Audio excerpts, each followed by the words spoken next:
जय श्री राम बोलने में झिझकती हैं। ममता दीदी पर भड़की बिहार की बेटियां।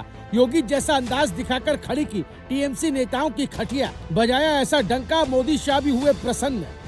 एक नहीं तीन बयानों से काटा बंगाल में मैथिली ठाकुर ने गदर। कांपने लगे अभी से सारे विरोधी। बंगाल से बिहार तक थर थर, दिल्ली तक हो रहा बिहार की बिटिया का गुणगान। कंगना रनौत से लेकर स्मृति ईरानी को भी छोड़ दिया बिहार की बिटिया ने पीछे। बड़ी अचानक से बंगाल में मैथिली ठाकुर की डिमांड। ममता बनर्जी की चहेती हो गई देखकर परेशान।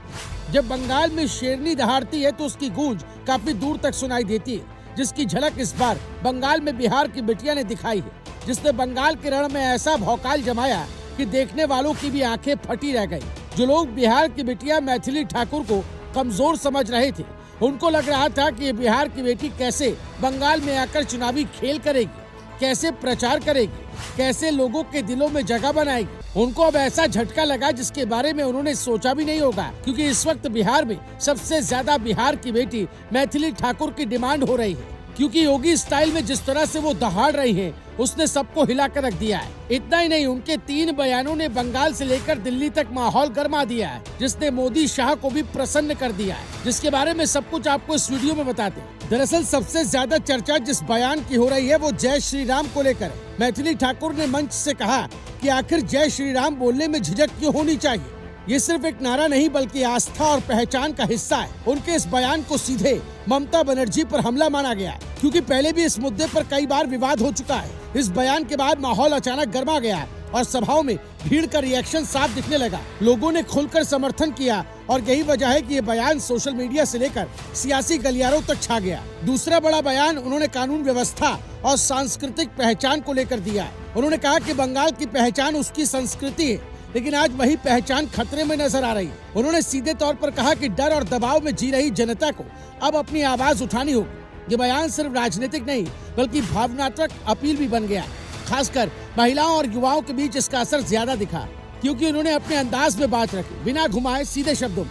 यही वजह है कि उनकी सभाओं में सिर्फ भीड़ नहीं बल्कि जुड़ाव नजर आया। तीसरा बयान सबसे ज्यादा राजनीतिक माना जा रहा है, जिसमें उन्होंने विकास और सुशासन को लेकर बात की। उन्होंने कहा कि अगर बदलाव चाहिए तो सोच भी बदलनी होगी। सिर्फ बातों से नहीं बल्कि काम से पहचान बनती है। इस बयान को सीधे तौर पर बीजेपी के नैरेटिव से जोड़कर देखा जा रहा है और यही वजह है कि उनके भाषण अब सिर्फ सांस्कृतिक कार्यक्रम नहीं बल्कि चुनावी रणनीति का हिस्सा बनते जा रहे हैं। मंच पर उनका आत्मविश्वास और बोलने का अंदाज ऐसा है कि लोग खुद को उससे जोड़ लेते हैं। अब अगर पूरे असर को समझें तो ये सिर्फ 3 बयानों की कहानी नहीं है बल्कि एक नए तरह की राजनीति की एंट्री है, जहां भाषा, संस्कृति और भावनाओं को जोड़कर माहौल बनाया जा रहा है।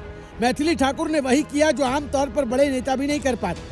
उन्होंने सीधे दिल की बात की और यही वजह है कि उनकी सभाएं तेजी से चर्चा का केंद्र बन गई। बंगाल के कई इलाकों में उनकी मौजूदगी ने मुकाबले को और दिलचस्प बना दिया है। बीजेपी के अंदर भी अब ये चर्चा तेज हो गई कि मैथिली ठाकुर सिर्फ एक प्रचारक नहीं बल्कि एक प्रभावी चेहरा बनती जा रही है। पार्टी के नेता मान रहे हैं कि जिस तरह का कनेक्शन उन्होंने बनाया वो किसी बड़े स्टार प्रचारक से कम नहीं।